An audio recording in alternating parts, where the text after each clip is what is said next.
Hello friends, welcome back to another video of Rianza Bakes. Hope you all are doing good. Today I've come with everyone's favorite recipe, Kerala Parota. Commonly Kerala Parota is made using all-purpose flour or maida. Today we'll see how to make it with rava, suji or semolina. This rava parota is also equally soft and flaky. See how it separates to layers. It's equally tasty also. So let us see how to make Kerala parota using rava.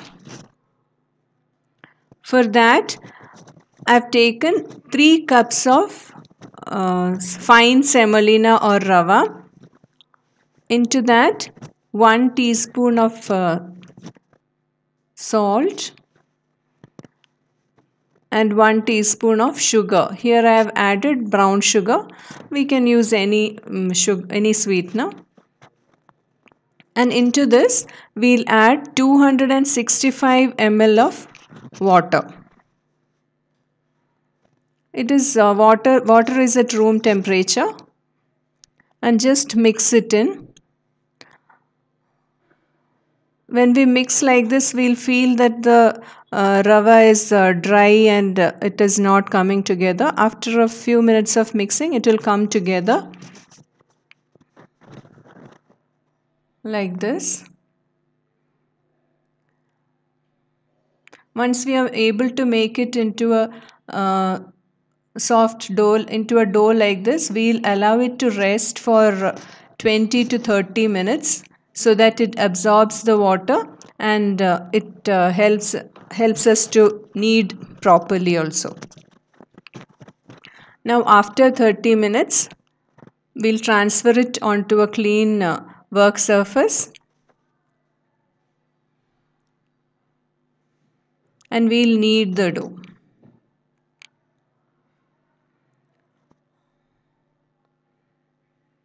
We'll use the stretch and fold method and we'll knead the dough. Now the dough is quite sticky and it is not at all soft and elastic. It will just tear off if we pull.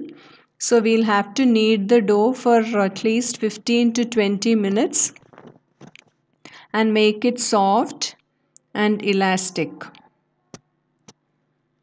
We can use the slap and fold method also and knead the dough. The rava used here is unroasted fine semolina. If you have the normal rava, you can powder it and use it, but it should be unroasted. Now if you are not able to knead it properly, we can allow the dough to rest for 5 minutes in between the kneading time, and that will help the dough to relax and we'll be able to knead properly. Now the dough has become quite soft and stretchable. See, when we stretch the dough like this, it should not tear. We should be able to stretch it. So now the dough is almost ready. We'll give it a few more stretch and folds. Care should be taken while adding the water. The correct amount of water should be added. It should not be more or less. Otherwise, we will not be able to knead the dough like this and get a soft parota. Now here we have not used anything else like milk, egg or anything. We have just used water, sugar and salt. Now the dough is properly kneaded. Here I have taken 3 tablespoons of oil and 2 tablespoons of ghee, a mixture of that. We'll put some oil onto the dough and just mix it. Just make it into a nice balls so that it is smooth. And we'll allow it to rest for minimum 1 hour. If you want to add eggs, you can add one egg and remove 50 milliliter of water. 50 grams of water you can remove and add one egg. We'll grease the bowl and keep the dough to rest for about 1 to 1.5 hours. That will make the dough very soft and supple. Cover it with a cling film or a damp kitchen towel. Now after 1 hour, the dough has become so soft and silky. You can see that how the dough has transformed.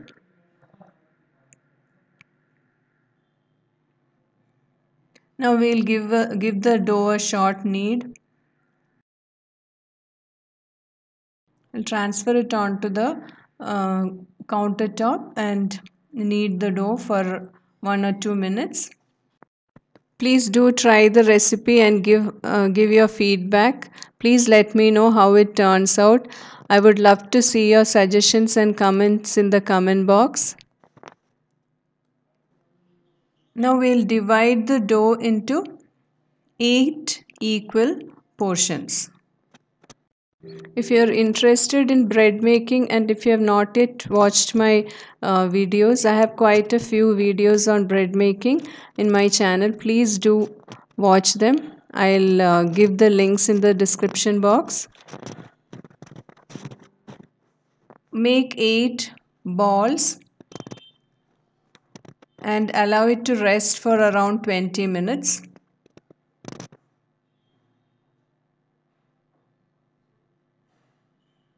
Shape it into tight balls and allow it to rest for 20 minutes. We'll shape the ball like this.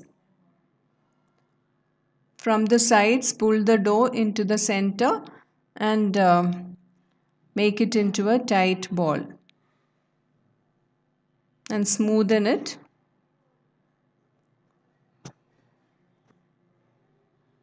And place it in the oiled bowl. We should see that the dough doesn't dry off. It should be well oiled.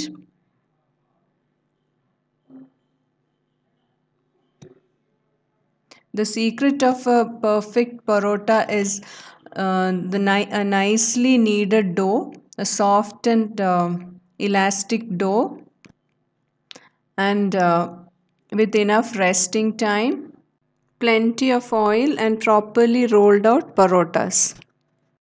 Now all the balls are ready. We'll pour some more oil and keep it aside. Now after 20 minutes, we'll take out the dough balls. See how soft the dough has become. We'll roll out the dough.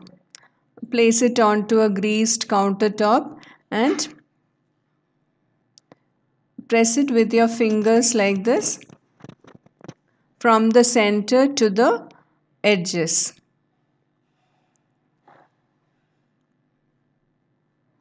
We should make it as thin as possible.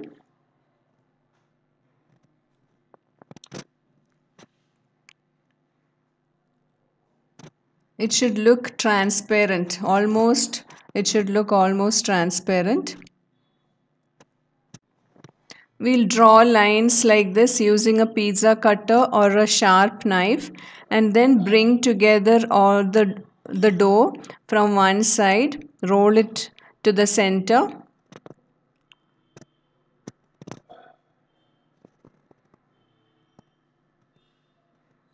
Care should be taken that the rolled out dough is well oiled.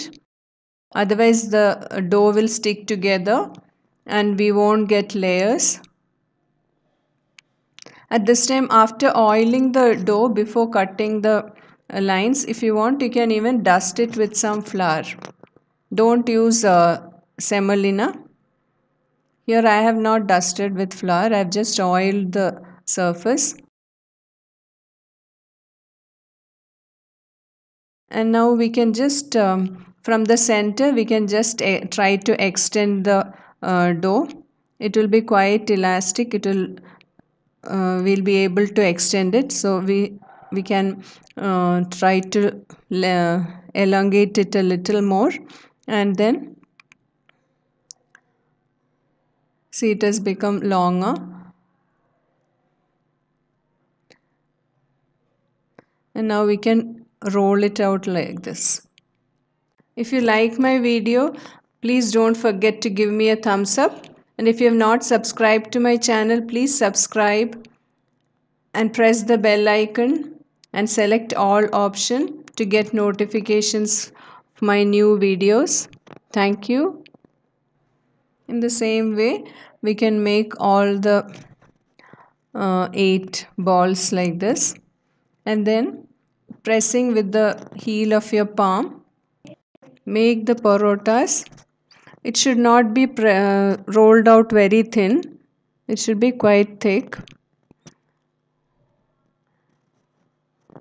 and we'll cook it on a heated skillet.